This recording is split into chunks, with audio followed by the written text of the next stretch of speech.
Alamin na po natin latest sa kondisyon ng mga sugatang inmates sa Medical Center Muntinlupa. Kabilang sa kanila si JB Sebastian na handa raw magsabi ng lahat ng alam sa bilibid pero kay Pangulong Duterte lang. Saksi live si Mav Gonzalez. Mav? Igan Pia, stable na at nagpapagaling ang 3 pasyente dito sa Medical Center Muntinlupa. Ayon sa pamunuan ng ospital, ay nasa magkakahiwalay silang kwarto pero magkakatabi ito. Binuksan din daw mga pinto para mabantayan sila ng maigi. Hanggang ngayong gabi, mahigpit ang seguridad sa Medical Center Muntinlupa kung saan isinugod ang 3 high-profile inmate na nasugatan sa riot umano sa bilibid. Si JB Sebastian, nagtamo ng sugat sa kamay at likod at saksak malapit sa puso at kinailangang operahan at ngayon stable na. Halos pareho rin ng mga sugat ni Peter Ko na inoperahan din kaya inoobserbahan pa.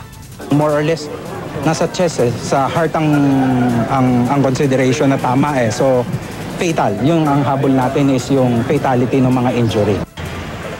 Maayos na rin ang lagay ni Vicente C. May hinala ang mga doktor sa mga armas na ginamit sa kanila base sa kanilang sugat.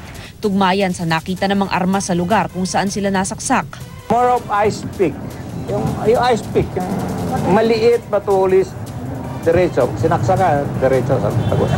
Sabi ng abogado ni Sebastian, dati nang nangangamba ang kanyang kliyente para sa kanyang buhay at pamilya mula nang idawit sa umano'y bilibid drug trade.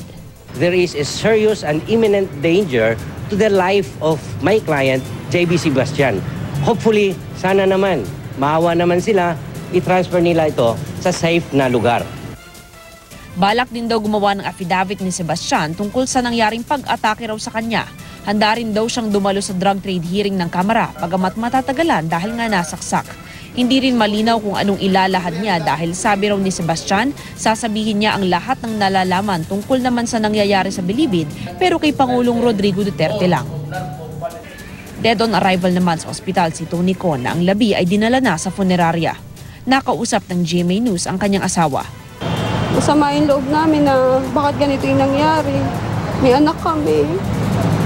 Paano yung anak namin? 2 taon. Igan Pia, mga tauhan ng PNP SAF at Bucor ang nagbabantay dito sa Medical Center Muntinlupa. Sa ngayon naman ay immediate family pa lang ng mga pasyente ang pinapayagang bumisita.